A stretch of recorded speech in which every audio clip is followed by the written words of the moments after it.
ರೈತ ಬಾಂಧವರೇ ಎಲ್ಲರಿಗೂ ನಮಸ್ಕಾರ. ಕೃಷಿ ಸೊಗಸು ಯೂಟ್ಯೂಬ್ ಚಾನಲ್ಗೆ ಸ್ವಾಗತ. ರೈತ ಬಾಂಧವರೇ, ಈ ವಿಡಿಯೋದಲ್ಲಿ ನಾನು ರೈತರಿಗೆ ಉಪಯೋಗವಾಗುವಂಥ ಒಂದು ಫರ್ಟಿಲೈಸರ್ ಬಗ್ಗೆ ತಿಳಿಸ್ಕೊಡ್ತಾ ಇದ್ದೀನಿ. ಅದೇ ಒಂದು ವೆಜಿಟೇಬಲ್ ಸ್ಪೆಷಲ್, ವೆಜಿಟೇಬಲ್ಗೆ ಯೂಸ್ ಮಾಡುವಂಥ ಒಂದು ಫರ್ಟಿಲೈಸರ್. ಇದು ತರಕಾರಿ ಬೆಳೆಗಳಿಗೆ ಯೂಸ್ ಮಾಡುವಂತಹ ಒಂದು ಫರ್ಟಿಲೈಸರ್ ಆಗಿರುತ್ತದೆ.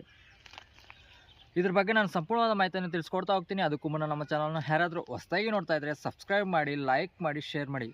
ನೋಡಿ ರೈತ ಬಾಂಧವರೇ, ಈ ವೆಜಿಟೇಬಲ್ ಸ್ಪೆಷಲ್ ಯೂಸ್ ಮಾಡುವುದರಿಂದ ನಮ್ಮ ತರಕಾರಿ ಬೆಳೆಗಳಿಗೆ ಏನು ಉಪಯೋಗವಿದೆ, ಯಾವ ಪ್ರಮಾಣದಲ್ಲಿ ಉಪಯೋಗಿಸಬೇಕು, ಹಾಗೆ ಯಾವ ಟೈಮಿನಲ್ಲಿ ಉಪಯೋಗಿಸಿದರೆ ರಿಸಲ್ಟ್ ಬರುತ್ತದೆ ಎಂಬುದರ ಬಗ್ಗೆ ನಾನು ಎಕ್ಸ್ಪ್ಲೇನ್ ಮಾಡ್ತಾ ಹೋಗ್ತೀನಿ. ಈ ವೆಜಿಟೇಬಲ್ ಸ್ಪೆಷಲ್ ಬಂದುಬಿಟ್ಟು ಎಲ್ಲ ರೀತಿಯ ತರಕಾರಿಗಳಾಗಿರ್ತಕ್ಕಂಥ ಬೆಂಡೆಕಾಯಿ ಆಗಿರ್ಬೋದು, ಟೊಮೊಟೊ ಆಗಿರ್ಬೋದು, ಹಾಗಲಕಾಯಿ ಆಗಿರ್ಬೋದು, ಹೀರೆಕಾಯಿ ಆಗಿರ್ಬೋದು, ಬದನೆಕಾಯಿ ಆಗಿರ್ಬೋದು, ಯಾವುದೇ ರೀತಿ ತರಕಾರಿ ಒಟ್ಟಾರೆ ಎಲ್ಲ ರೀತಿಯ ತರಕಾರಿಗಳಿಗೂ ಯೂಸ್ ಮಾಡ್ತಕ್ಕಂಥ ವೆಜಿಟೇಬಲ್ ಸ್ಪೆಷಲ್ ಆಗಿರುತ್ತದೆ.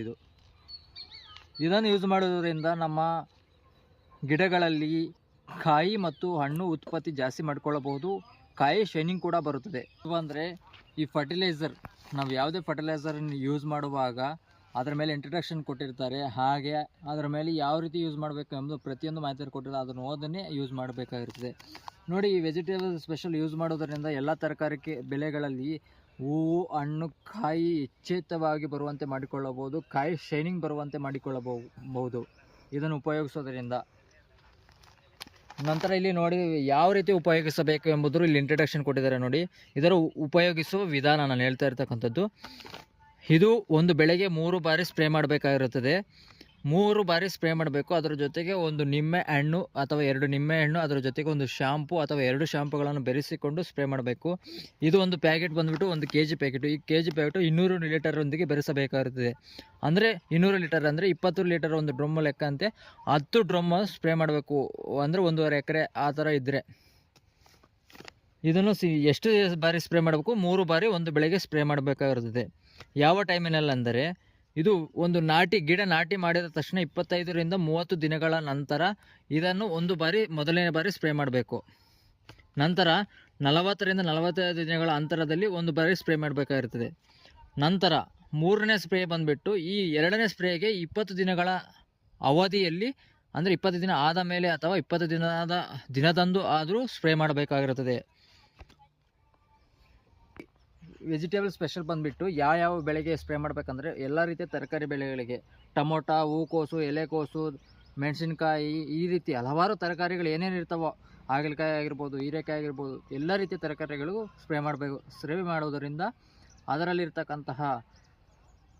ಇದರಲ್ಲಿರ್ತಕ್ಕಂಥ ಪೌಷ್ಟಿಕಾಂಶಗಳು ಆ ಗಿಡಕ್ಕೆ ಹೋಗಿ ಹೂವು, ಹಣ್ಣು, ಕಾಯಿಯನ್ನು ಎಚ್ಚೆತ್ತವಾಗಿ ಮಾಡಿಕೊಳ್ಳಬಹುದು. ನೋಡಿ, ಇದರಲ್ಲಿ ಏನೇನು ಇರುತ್ತದೆ ಎಂದರೆ, ನೋಡಿ ಇಲ್ಲಿ ಜಿಂಕ್ ಇರುತ್ತೆ, ನ್ಯೂಟ್ರಿಯೆಂಟ್ ಕಂಟೆಂಟ್ ಬಂದು ಜಿಂಕ್ ಇರುತ್ತೆ, ಬೋರಾನ್ ಇರುತ್ತೆ, ಮೆಗ್ನೀಷಿಯಮ್ ಇರುತ್ತೆ, ಐರನ್ ಇರುತ್ತೆ, ಕಾಪರ್ ಇರುತ್ತೆ. ಇವೆಲ್ಲ ಸೇರಿ ನಿಮ್ಮ ಗಿಡಗಳಲ್ಲಿ ಹೂವು, ಕಾಯಿ, ಹಣ್ಣನ್ನು ಹೆಚ್ಚಾಗಿ ಬರಲು ಯೂಸ್ ಮಾಡ್ಕೋಬೋದು. ನಂತರ ಇದನ್ನು ಯಾವ ಟೈಮಿನಲ್ಲಿ ಸ್ಪ್ರೇ ಮಾಡಬೇಕು? ಬೆಳಿಗ್ಗೆ 6ರಿಂದ 11 ಗಂಟೆ ಒಳಗೆ ಸ್ಪ್ರೇ ಮಾಡಬೇಕಾಗಿರ್ತದೆ. ಇಲ್ಲ ಅಥವಾ ಸಂಜೆ 4ರಿಂದ 6:30, ಅಂದರೆ ಸಂಜೆ 4ರಿಂದ 6:30 ಒಳಗೆ ಸ್ಪ್ರೇ ಮಾಡಬೇಕು. ಬೆಳಗ್ಗೆ ಅಥವಾ ಸಂಜೆ ಸ್ಪ್ರೇ ಮಾಡಬೇಕು. ಇದು ಬಿಸಿಲಿನ ಟೈಮಲ್ಲಿ ಸ್ಪ್ರೇ ಮಾಡಬಾರ್ದು. ಈ ಮಿಶ್ರಣವನ್ನು ಯಾವುದೇ ಕೀಟನಾಶಕ, ಶಿಲೀಂಧ್ರನಾಶಕಗಳೊಂದಿಗೆ ಬಳಸಬಾರದು. ಅಂದರೆ ಈ ಮಿಶ್ರಣವನ್ನು, ಈ ವೆಜಿಟೇಬಲ್ ಸ್ಪೆಷಲನ್ನು ಯಾವುದೇ ನಾವು ಈಗ ಗಿಡಗಳಿಗೆ ಸ್ಪ್ರೇ ಮಾಡ್ತೀವಲ್ಲ, ಯಾವುದನ್ನು ಹುಳುಗಳಿಗೆ ಸ್ಪ್ರೇ ಮಾಡುವ ಔಷಧಿಗಳೊಂದಿಗೆ ಮಿಶ್ರಣ ಮಾಡಬಾರದು. ಇದೇ ಸ್ಪೆಷಲ್ಲಾಗಿ ಇದೊಂದೇ ಸ್ಪ್ರೇ ಮಾಡಬೇಕಾಗಿರುತ್ತದೆ.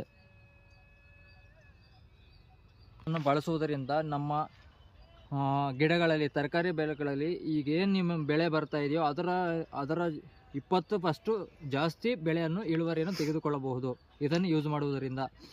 ಇದು ಬಂದುಬಿಟ್ಟು ವೆಜಿಟೇಬಲ್ ಸ್ಪೆಷಲ್ ಬಂದುಬಿಟ್ಟು ಈ ಅಗ್ರಿಕಲ್ಚರ್ ಆಫೀಸ್ಗಳಲ್ಲಿ ಉಚಿತವಾಗಿ ಕೊಡ್ತಾರೆ.